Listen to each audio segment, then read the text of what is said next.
ఆయన పక్కన పెట్టుకుని చెప్పాలి, ఆయన నలిగిపోయారు. జైల్లో చూశాను ఆయన.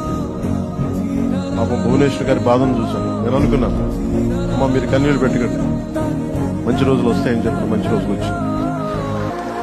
వారికి మనస్ఫూర్తిగా